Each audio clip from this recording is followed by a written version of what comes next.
जीवन का महत्वपूर्ण कार्य हम लोगों का सदैव होना चाहिए। महत्वपूर्ण कार्य में हम लोग प्रगति को जानते नहीं कि आज प्रगति हो जाए तो महत्वपूर्ण कार्य हो गया। प्रगति शब्द का उत्पत्ति जानते कहाँ से हुई है? संसार की वस्तुओं की प्रकृति के लिए इस शब्द का प्रभाव किसने डाला पता है? जानना चाहिए। आज मैंने एक पुस्तक में पढ़ा था, उसमें लिखा था कि संसार की प्रगति याद रखिएगा, संसार की उन्नति या प्रगति कह लीजिए, संसार की प्रगति के लिए उत्तरदायित्व होता है कौन? तो कहा व्यापार करने वाले लोग। बात समझ आ रही है? तो कहा उन्होंने प्रगति शब्द डाल दिया लोगों के अंदर में कि संसार की उन्नति होगी, तुम्हारी प्रगति हो जाएगी। लेकिन ऋषि मुनियों का प्रगति शब्द क्या था, ये भी जानना चाहिए। तो उसमें दिया था कि आत्म कल्याण के शिखर पर जब पहुंचते हैं तब आपकी प्रगति होती है। बात समझ में आ रही है? उन्होंने क्या कहा, इन्होंने क्या कहा, दोनों कितना फर्क हो गया। तो ऋषि मुनियों की बात गौण हो गई और व्यापार की बातों को लोगों ने पूरा फैला दी। अधिकांशतः लोगों के मन में यही बात चल रही है कि संसार की प्रगति ही प्रगति है, यही ना। लेकिन ऋषि मुनिगण कहते हैं ऐसी बात नहीं है, तुम्हारा आत्म कल्याण होना ही प्रगति है, अपना ज्ञान होना ही प्रगति है। और अपना ज्ञान जब तक नहीं होगा तब तक हम लोग की प्रगति नहीं। ये कौन कह रहे हैं? ऋषि मुनिगण। और संसार की प्रगति कौन कर रहे हैं? व्यापारियों ने। ठीक है, दोनों में फर्क है। तो अब बताइए कि संसार की प्रगति में दुख होता है कि सुख होता है? क्या होता है? इसमें दुख सुख मिला रहता है, सुख भी होता है दुख भी दोनों होता है। लेकिन यह सुख दुख किसको लगता है? यह सुख दुख संसार की प्रगति में मन और इंद्रियों को लगता है। ठीक है, मन को अच्छा लग गया तो सुख, मन को खराब लग गया तो दुख। इंद्रियां जिस चीज को, अर्थात आंख जिस चीज को देख रही है, अगर उससे उसको हटा दीजिए तो दुख होना शुरू हो जाएगा। कान जिस शब्द को सुनने का प्रिय है, उस शब्द को हटा दिए दुख लगना शुरू हो जाएगा। तो ऋषि मुनिगण कहते हैं कि संसार की प्रगति इंद्रियों के लिए है। ठीक है, आप धनवान बन गए तो किसके लिए बने आप? इंद्रियों के लिए नहीं।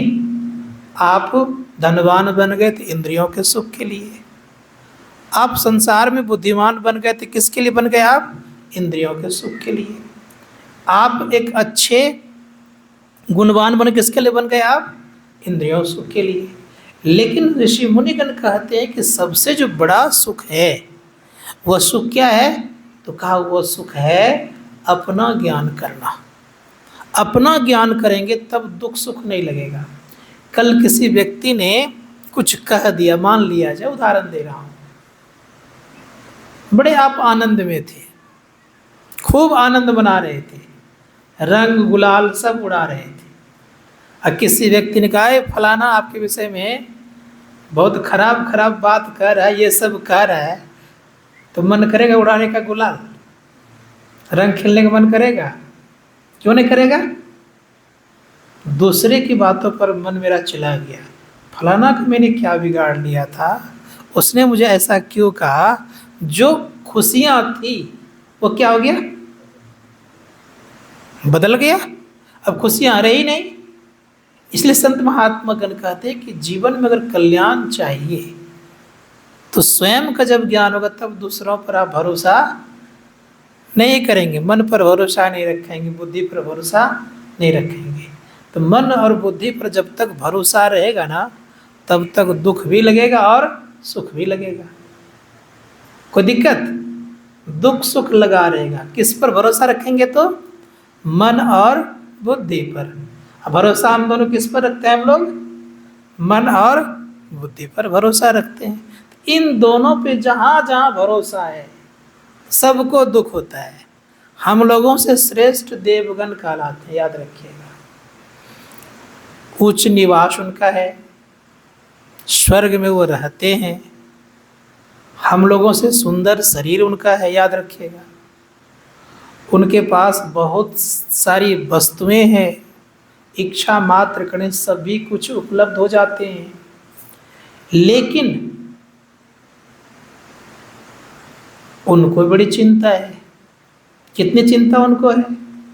अगर कोई संसार के लोग तपस्या करने लग जाए तो सबसे पहले किनका सिंहासन ढोने लगता है, पता किए कभी? सबसे पहले इंद्र परेशान हो जाता है। किससे? मनुष्य अगर तपस्या करे तो परेशान कौन होगा? इंद्र भगवान।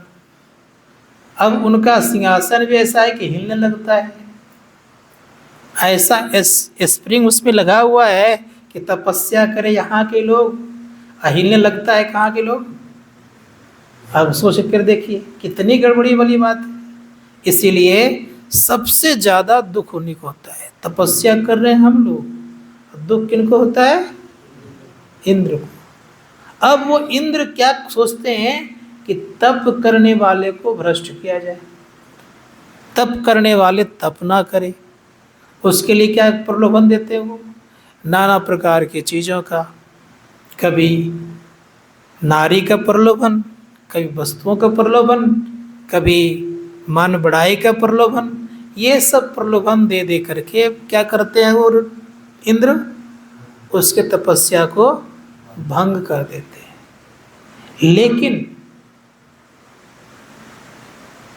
भंग करने के लिए कष्ट भी देते हैं। और सब क्या क्या कष्ट देते हैं? तो कहीं आग चारों तरफ लगा दी, अब गर्मी से परेशान रही है।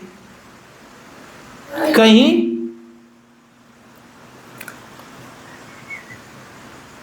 वर्षा करवा दिए। तो इन सारे कष्टों को दे दे करके तब भंग करवाना चाहते हैं। लेकिन दो व्यक्तियों के भंग नहीं कर पाए तप को।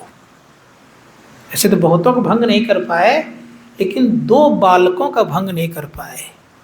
एक ध्रुव का और दूसरा प्रहलाद का। याद रखिएगा, इन दोनों बालकों का, ये बालक था दोनों, इन दोनों बालकों का भंग इंद्र ने नहीं कर पाए। क्यों नहीं कर पाए? कारण क्या हुआ? कारण ये हो कि ये लोग इतने दृढ़ इच्छा वाले थे कि भंग कर ही नहीं पाए। बहुत प्रकार का प्रलोभन दिया गया लेकिन भंग नहीं कर पाए। प्रलोभन के जाल में नचिकेता को भी जमराज ने नहीं फंसा पाए। बात समझिएगा थोड़ा सा। छोटा सा बालक नचिकेता, उसको भी प्रलोभन दिया गया था। कहा तुम जितनी लंबी आयु मांग सकते हो मांग ले, तुम जितना दिन तक संसार के सुख भोग सकते हो भोग ले, पूरे पृथ्वी का तुम मालिक बन जा, जितनी स्वर्ग की अप्सराएं सब तुम ले ले, सब कुछ मैं देने के लिए तैयार हूं तुझे, लेकिन तुम आत्म कल्याण के विषय में मत पूछ। अब सोचिए, छोटा सा नचिकेता सोचता है कि कितनी बड़ी भी अगर मेरी आयु हो जाएगी तो एक न एक दिन तो समाप्त होगी कि नहीं होगी? खत्म उम्र होगी नहीं होगी? कितना बड़ा अगर राज्य मैं ले लूंगा तो एक दिन जागने जाएगा। तब वो नचिकेता उस यमराज से कहते हैं कि मुझे ये सब चीज़ नहीं चाहिए, मुझे केवल आत्म कल्याण का ज्ञान कैसा होता है वो मुझे बताइए, वही मुझे दीजिए। अब सोचिए, छोटा सा बालक है, प्रलोभन में नहीं ला सके। कौन? यमराज। हम लोग इतने बड़े हो गए हैं फिर भी प्रलोभन में आ जाते हैं। नहीं, विचार करके देखिए, वो नहीं आ पाए। ध्रुव को नाना प्रकार कष्ट दिया, इतना कष्ट दिया कि पूरे जंगल में आग लगा दी। ध्यान दीजिएगा। उतना ही नहीं, बाघ सामने रख दिए कि डर से भाग जाएगा, उससे भयभीत नहीं हुए। यहां तक सर्फ लगा दिए चारों तरफ, उससे भयभीत नहीं हुए। इतने सारे कष्ट माँ के तरफ भेजे बना करके कि जाओ माँ से ममत्व देख करके आ जाए, माँ की ममता को भी ठुकरा दी। बैठे तो बैठे रह गए। और प्रहलाद की स्थिति क्या हुई? प्रहलाद को तो नाना प्रकार का कष्ट दिया गया। इतना कष्ट आइंदा किसी भक्त को नहीं मिला होगा जितना कष्ट इसको मिला है। कौन कौन कष्ट नहीं दिया गया होगा इनको? कौन सा कष्ट नहीं इसके जीवन में है? इतना याद रखिएगा कि दूसरे देने वाला कोई, उनके स्वयं पिताजी। ऐसा इतिहास में ना कोई पिता हुआ है ना होगा, अपने पुत्र को इतना कोई कष्ट देता नहीं है। और सारे कष्टों को सह करके पार कर गए।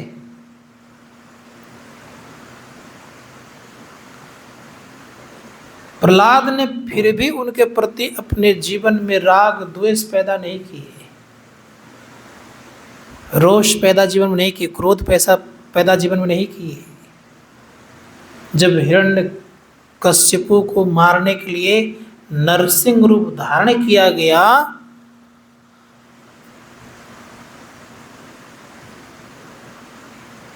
तो हिरण्यकश्यप को उनके अहंकार ने मार दिया। अहंकार सबको नाश करता, याद रखिएगा। जिन जिन लोगों को अहंकार आता है उनका नाश होना स्वाभाविक हो जाता है। नाना प्रकार का यातनाएं देने के बावजूद भी एक जिस दिन प्रकट हुआ नरसिंह भगवान, उस दिन क्या हुआ? एक पत्थर बहुत बड़ा था, पिलर कहिए उसको, उस पत्थर को अग्नि से लाल कर दिया।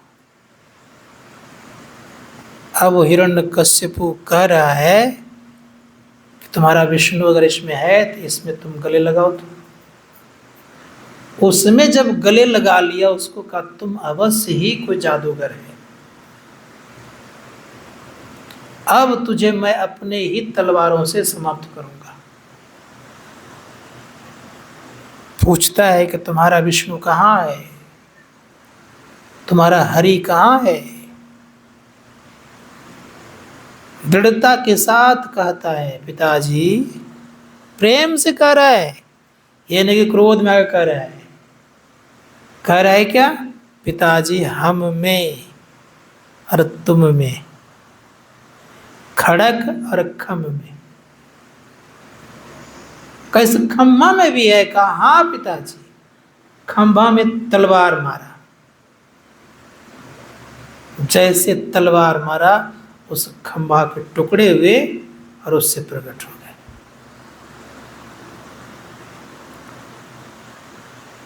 तो कहते क्या है वो नरसिंह भगवान? खा दुष्ट, तुम्हारे ऐसा पिता संसार में मैंने नहीं देखा। तुम्हें वरदान देने वाला ब्रह्मा जी ने सोचा तक नहीं, तुम्हारे ऐसे दुष्ट को ऐसा वरदान नहीं देना चाहिए। और क्या कहा सुनिए आज। कहा तुमने जो जो मांगा है आज तुम देख सारी चीजें। पहले मार को तो दिया, पहले पस्त करके सारी शक्तियां जब छीन हो गई, गौधेली वेरा हो गया, ना दिन है ना रात है। ले गया कहाँ? तो दरवाजे के मुख द्वार पर। अब वहां बैठ के कहते हैं हिरण्यकश्यप को, बताओ तुझे ब्रह्मा जी ने क्या क्या वरदान दिया था?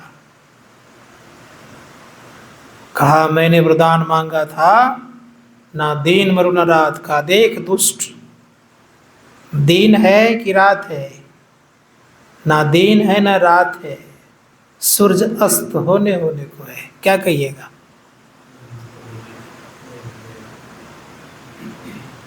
का और बोल दूसरा क्या कहा था? कहा ना मैं घर में मरूं ना बाहर मरूं। का देख ना तू घर में है ना बाहर में है, दहलीज पर है, दहलीज पर है। अर्थात जहाँ चौकट रहता है उसको क्या बोलते? दहलीज बोलते हैं ना। कैस पर तुम है? खा मैंने मांगा था, ना आकाश मरूं ना पाताल ना आकाश मरूं ना धरती पर मरूं। खा दुष्ट देख, तू ना आकाश में है ना ही तू पृथ्वी पर है। कहाँ है तू? मेरे देह पर है, मेरे जंगा पर है। हिरण्यकश्यप ने बहुत प्रयास किया कि मेरा पैर कम से कम से धरती पर सट जाए, उसका प्रयास किया कि ताकि मैं बच जाऊं। बहुत प्रयास करने पर भी धरती पर पैर सटा नहीं। फिर कहा, और क्या कहा तुम्हें ब्रह्मा जी ने क्या वरदान दिया है? कहा न मैं अस्त्र से मरूं ना शस्त्र से। कहा देख दुष्ट, न मेरे हाथ में अस्त्र है न शस्त्र है। और क्या कहा? कहा ब्रह्मा जी ने कहा था 12 महीने में किसी महीने में नहीं मरूं। कहा देख दुष्ट, कोई महीना है 12वां महीना में से? उसी दिन उसी समय एक मलमास का तैयार हुआ था, जिसको हम लोग अधिक मास बोलते हैं, पुरुषोत्तम मास बोलते हैं, सो 13वां मास कहते हैं। कहा और क्या कहा था? कहा नहीं नर से मरो ना जानवर से मरो। मुझे कहा कि देख कोई कहेगा नर या जानवर, हर तरह का बुद्धि लगा करके वरदान प्राप्त किया था। किसने? हिरण्यकश्यप। हाँ सृष्टि के द्वारा जो उत्पन्न उसके द्वारा नहीं। हाँ, का सृष्टि पर कोई भी जन्म लिया उसके द्वारा मैं नहीं मरूं। ब्रह्मा की सृष्टि में जो भी उन्होंने सृष्टि किया उसके द्वारा मैं मरूं ही नहीं। तो क्या कहा कि क्या मैं ब्रह्मा की सृष्टि में आता हूं? ऐसा कहीं प्राणी देखा है तुमने? कहा नहीं, अपने आप उत्पन्न हुआ था। हर तरह से दिमाग लगा करके मांगा था। उसे क्या खोपड़ी उसकी होगी, विचार करके देखिए। और जब सब तरह से मांग पूरे उनके कर दिए, कहा अब दुष्ट संसार में तुम रहने लायक नहीं है। नख से उनके पेट फाड़ दिए और मृत्यु को प्राप्त हो गए। अब क्रोध शांत नहीं हो रहा है। किनका? हिरण्यकश्यप का। लक्ष्मी भी आ गई तब भी शांत नहीं हो, क्रोध हो रहा है। ब्रह्मा जी आ गए तब भी क्रोध शांत नहीं हो रहा है। सारे देवतागण आ गए, किसी के द्वारा क्रोध शांत नहीं हो रहा है। तब लक्ष्मी माँ बड़े प्रेम से कहती है प्रहलाद को, का पुत्र तुम्हारे कारण उनको क्रोध आया है, तुम ही शांत कर सकते हो। अब ये जब गए, साष्टांग दंडवत प्रणाम किए, उस बालक को गोद में बिठाए, ममता आ गया, ममता आ गई, वात्सल्य भाव अंदर में ज्यों ही जगा। परिणाम ये हुआ कि भाव जगते ही उनको लाड प्यार करने लग गए। धीरे धीरे क्रोध शांत हो गए, और क्रोध जब शांत हो गए तब फिर ब्रह्मा जी के बात कहा कि ऐसा वरदान आपको कभी देना नहीं चाहिए। वरदान भी देख सुन करके दीजिए, सोच विचार करके दीजिए। यही बात भगवान श्री कृष्ण ने अश्वत्थामा के लिए कहा का अनाधिकार अगर किन्हीं को आप बहुत ज़्यादा दे दीजिएगा अधिकार, तो ठीक नहीं होता है। जिनको शक्ति नहीं पचाने को, क्षमता नहीं पचाने को, उनको आप बहुत ज़्यादा दे दीजिएगा शक्ति, तो बर्दाश्त वो नहीं कर पाएगा। तो अश्वत्थामा को कई अस्त्र दिया गया था, जिसमें से जो अस्त्र अर्जुन को नहीं दिया था वो भी अस्त्र दिया था अश्वत्थामा को। अर्जुन को समस्त अस्त्र शस्त्र सिखाया गया था, लेकिन एक नारायणी अस्त्र अर्जुन को नहीं दिया था, और उसके पास था। किसके पास? अश्वत्थामा के पास। लेकिन जिनके पास नारायणी अस्त्र था, उन्होंने नारायणी अस्त्र तो छोड़ दिया, और जिनके पास स्वयं नारायण बैठे हो तो क्या होगा? तो जब छोड़ दिया तो पांडवों की सेना मूर्छित तो गिरने लग गए। पांचों भाई पांडवों को कहा कि सबको युद्ध बंद कर दीजिए। भीम ने कहा मैं लड़ूंगा, कहा तब उससे आप नहीं जीत पाइएगा। पांचों भाई पांडवों में से 4 भाई ने अस्त्र शस्त्र रख दिए, लेकिन भीम जब तक लड़ते रहे तब तक उसका क्रोध शांत नहीं हुआ। किसका? नारायणी अस्त्र का। जैसे भीम ने छोड़ा तो कुछ समन तो हुआ, लेकिन भीतर में क्रोध था। भीतर में क्रोध जब तक रहा तब तक वो शांत नहीं हुए। जैसे ही वह क्रोध शांत हुआ, प्रणाम किया, तब वो नारायणी अस्त्र चले गए। तो दुर्योधन कहता है कि इस अस्त्र से कैसे बच गया? तो कर्ण कहता है कि अरे जिनके रथ पर वासुदेव हो, जिसके पक्ष में वासुदेव हो, उनके लिए ये सारी अस्त्र शस्त्र क्या काम आएंगे? ये बात बहुत पहले भी कहा था। कब? जब कर्ण को ले गए एकांत में बातचीत करने के लिए, माँ का बोध दिलाया कि तुम्हारा माँ कोई दूसरा नहीं है, पांचों भाई पांडवों की जो माँ है वही तुम्हारा भी माँ है। ये सारी बातें कहते हुए तब एक ही विनती की थी कर्ण ने, कहा जब तक युद्ध समाप्त नहीं हो जाए तब तक मेरा पोल युधिष्ठिर को नहीं कहेंगे, न किसी पांचों भाई पांडवों को कहेंगे।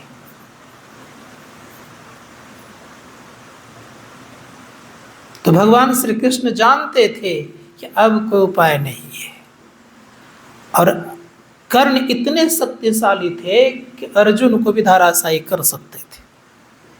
4 भाई को तो तब परास्त कर ही दिए थे, चारों को जान बकस दिए थे, लेकिन अर्जुन से लड़ने के क्रम में यही कहा था, जब कुंती मांगने के लिए गई थी कुछ वरदान, तो पहले तो कही कि तुम चलो मेरे साथ, तुम्हें युधिष्ठिर बड़े सम्मान देंगे। कहा कि ऐसी बात नहीं है, इस युद्ध में तुम्हारा भी कुछ न कुछ बलिदान होना चाहिए। तो कहा क्या बलिदान होना चाहिए? तो बड़े प्रेम से कहा कि बलिदान के क्रम में चाहे अर्जुन जाएगा चाहे मैं जाऊंगा। तुम्हारा 5 का 5 बना रहे। तो 4 भाई को तो जीवन दान दे दिए। अर्जुन के रक्षक भगवान कृष्ण थे, इसीलिए पहले ही कह दिए थे। कर्ण ने कहा कि केशव, यह युद्ध तो मानता हूं मैं कि दुर्योधन हारा हुआ है, फिर भी मैं दुर्योधन के पक्ष में ही युद्ध करूंगा, क्योंकि मुझे पता है कि अगर वो जान जाएंगे युधिष्ठिर तो वो कभी राजा बनेंगे नहीं, और राजा नहीं बनेंगे, वो राज मुकुट मेरे सर पर आएगा, और मेरे सर पर आएगा तो मैं दुर्योधन का ऋण उतारने हेतु वह मुकुट दुर्योधन को दे दूंगा, फिर राज्य का और देश का सर्वनाश हो जाएगा। मैं ये नहीं चाहता हूं। तो मैं ये कहना चाह रहा था कि सब ज्ञान कर्ण को होते हुए भी उस दुर्योधन का साथ दिया, लेकिन संत महात्मा गण कहते सब ज्ञान होते हुए भी उनके गुरु शुक्राचार्य ने हिरण्यकश्यप को साथ दिया। परिणाम क्या हुआ? परिणाम ये हो गया, हिरण्यकश्यप को बचा नहीं सका। इसीलिए संत महात्मा गण कहते हैं कि गुरु को कभी भी अधर्म के रास्ते पर शिष्य को नहीं चलाना चाहिए। और जानते हैं, प्रहलाद ने उनको गुरु तो स्वीकार किया, लेकिन उनकी बातों को स्वीकार नहीं किया। किनकी बातों को? शुक्राचार्य की बातों को। क्यों स्वीकार नहीं किया? उनका रास्ता ही विष्णु से बैर वाला रास्ता था, और विष्णु से बैर वाला रास्ता जो सिखाता था, इसलिए उनको पसंद नहीं, इसलिए उनका कोई ज्ञान सीखा ही नहीं। इसलिए हिरण्यकश्यप हार गए। संत महात्मा गण कहते हैं कि सत्य की विजय इसलिए होती है कि सत्य के साथ साथ धर्म लगा रहता है, धर्म में सत्य घुसा होता है। संत महात्मा गण कहते हैं कि नाना प्रकार का कष्टों को सहते हुए प्रहलाद ने पुनः सनातन धर्म की स्थापना की, क्योंकि उस समय कोई नाम नहीं ले रहे थे भगवान विष्णु का, सब कोई हिरण्यकश्यप का नाम ले रहे थे। ऋषि मुनियों को भी बंद कर करके रख देते थे, उसको भी यही नाम रटवाने के लिए प्रयास करते थे।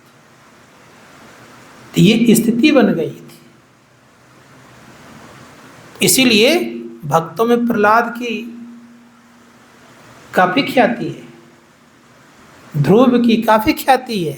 छोटे छोटे बालक उस ध्रुव पद को प्राप्त कर ले, परम पद को प्राप्त कर ले। तो मैं कहना ये चाह रहा हूं कि हम लोग दृढ़ इच्छा वाला बनना चाहिए। दृढ़ इच्छा शक्ति होगी तो हम लोग कुछ भी कर लेंगे, और दृढ़ इच्छा शक्ति नहीं होगी तो हम लोग इसी तरह से लगे रहेंगे।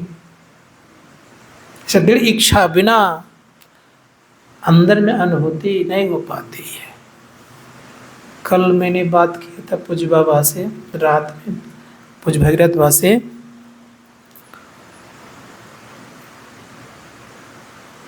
तो उनका भी लगभग यही स्टेटमेंट था कि दृढ़ इच्छा चाहिए और उसके लिए संयम चाहिए। इसीलिए संत महात्मा गण कहते हैं भजन ध्यान अगर करने इच्छा हो तो दृढ़ इच्छा को बढ़ाइए, संयमित जिंदगी जीविए। और जब तक ऐसी स्थिति नहीं लाएंगे तब तक भजन ध्यान में बल नहीं मिलता है। बैठिए, मन लगा के बैठिए, मुझे कुछ प्राप्त करना है, ये लक्ष्य रखिए। दोनों साथ एक बार नहीं होता है। हसब ठठाऊ और फुलाओ गाला, दो साथ ना हो वाला, दोनों साथ नहीं हो सकता। महर्षि श्री प्रमोद जी महाराज ने कहा उपासना और वासना एक साथ नहीं चलेगा, उपासना और वासना एक साथ नहीं हो सकता। उपासना भी करे, वासना भी मन लगाए, ये कदापि संभव नहीं है। इसीलिए दृढ़ इच्छा को बढ़ाना पड़ेगा आपको, भजन ध्यान करना पड़ेगा। और भजन ध्यान में जब दृढ़ इच्छा शक्ति बढ़ जाएगी तो निश्चित बेड़ा पार लगेगा। दृढ़ता होनी चाहिए, मैं भजन ध्यान करूँगा। और चाहेंगे हमारा दोनों तरफ काम बने तो मुझे नहीं लगता है कि किन्हीं को हुआ है, चाहे गृहस्थ आश्रम में रहकर किया हो या विरक्त आश्रम में रह किया हो। देख लीजिए इतिहास उल्टा करके, गृहस्थ आश्रम में भी संत कबीर नानक हुए तो कितना दृढ़ थे, ये देखनी पड़ेगी आपको इतिहास। दृढ़ थे, हिल डोल नहीं था उनके जीवन में।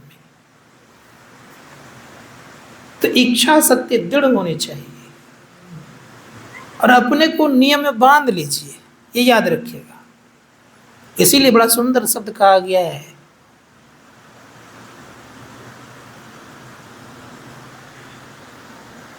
बंधा निर्बंध होए और निर्बंध बंधा जाए। जो अपने को बांध करके रखता है वो एक न एक दिन निर्बंध होता है, और जो निर्बंध रहता है, जहाँ मन तहाँ खुला विचार का है, जहाँ मन तहाँ जहाँ चले गए और अपने को बांध के नहीं रखे भजन ध्यान से, तो और क्या होगा, उसके ऊपर बंधन चढ़ते जाएगा। इसीलिए अपने को भजन ध्यान से बांध करके रखिए, और बांध कर रखने वाला एक दिन निर्बंध होंगे, पक्का निर्बंध होंगे। और एक बात ये भी याद रखिएगा कि बंधे हुए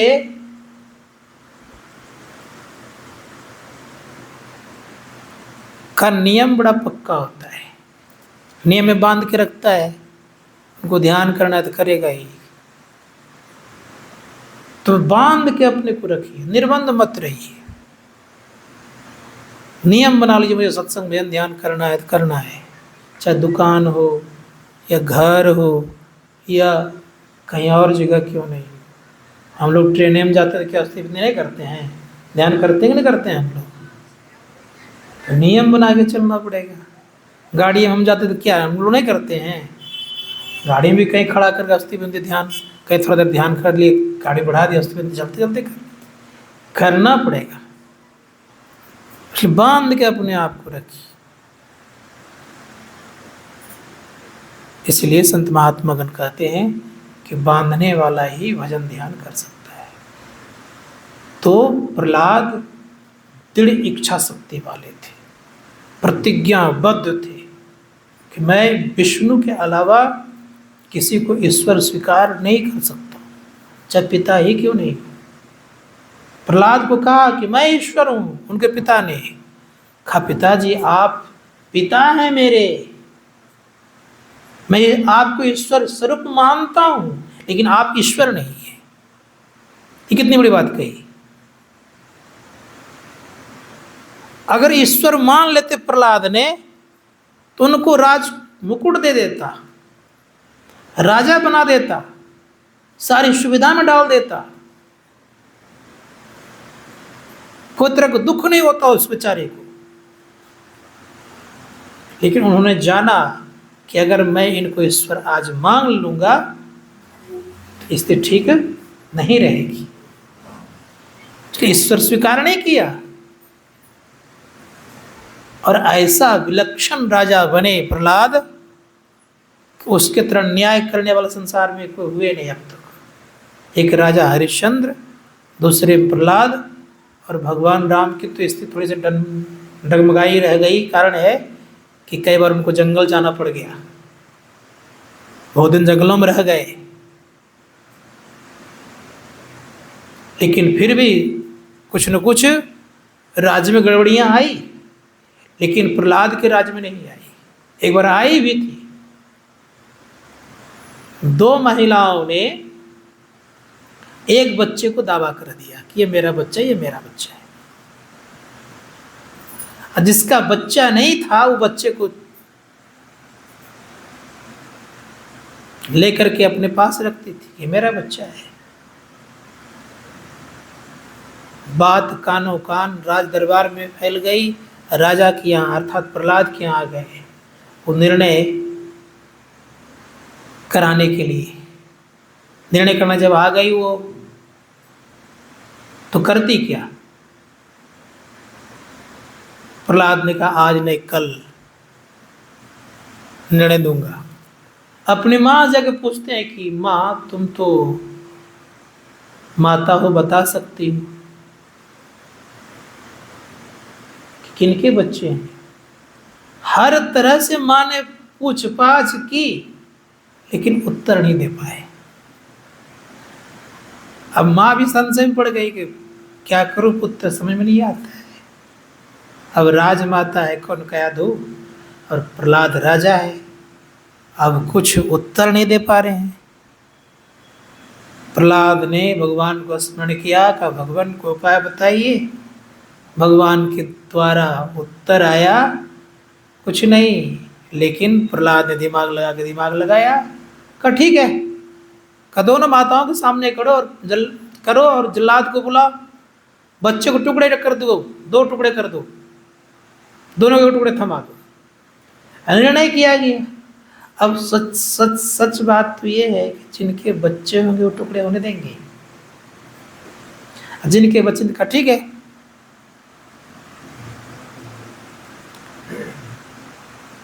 जैसे देख लिया कि जिनके गोद में बच्चे हैं उनसे बच्चे लेकर के टुकड़े करने के लिए जब कहा गया तो उनके आंख में आंसू नहीं है।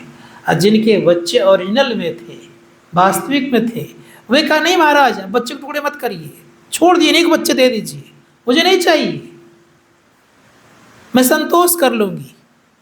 प्रहलाद समझ गए कि बच्चा इसी का है, क्योंकि जिसको प्रसव होता है उसको ज्यादा पीड़ा होती है। प्रहलाद ने कहा सच सच बताओ तुम्हारा बच्चा नहीं है ना? जिसके बच्चे नहीं थे वो दावा कर रही थी ना। कहा कि मेरे बच्चे नहीं है, मुझे इस तरह से कहा गया था करने के लिए। कारण ये था कि आपके राज्य में जिसको बच्चे नहीं, लड़के नहीं होते हैं, उनको लोग अच्छा नहीं कहते हैं। मुझे पति तंग करते थे, घर वाले तंग करते थे, इसी कारण से मैंने यह कार्य किया था। बच्चे को चुरा करके मैं पालती थी कि ताकि मैं उनको तसल्ली दिला सकूं मुझे बच्चे हुए हैं। फिर उनके परिवार वालों को बुला करके तब सारी बातें कही गई कि ऐसा काम मत करना, दंडनीय अपराध होगा। तो उस समय भी न्याय हुआ करता था। तो मैं इसलिए इस बात को रखा जीवन में कि हम लोग दृढ़ इच्छा शक्ति वाला बने और मनोयोगपूर्वक हम लोग सत्संग ध्यान करते रहें और यही रास्ता को पकड़ें जिस रास्ते पर सभी को चले हैं। कौन रास्ता? प्रकाश और शब्द वाला। जीव का रास्ता है प्रकाश और शब्द, और शरीर का रास्ता तो बाहर में बहुत सारा है। इसलिए जीव के रास्ता पर चलेंगे तो ये रास्ता परमार्थ रास्ता है और मोक्ष का रास्ता है। ये संतों का मार्ग है, परमात्मा का बनाया हुआ मार्ग है। इसी मार्ग पर चलेंगे तब कल्याण होगा। बोलिए प्रेम से श्री सद्गुरु महाराज की जय। भजमन गाइए। अरुण जी नहीं आए।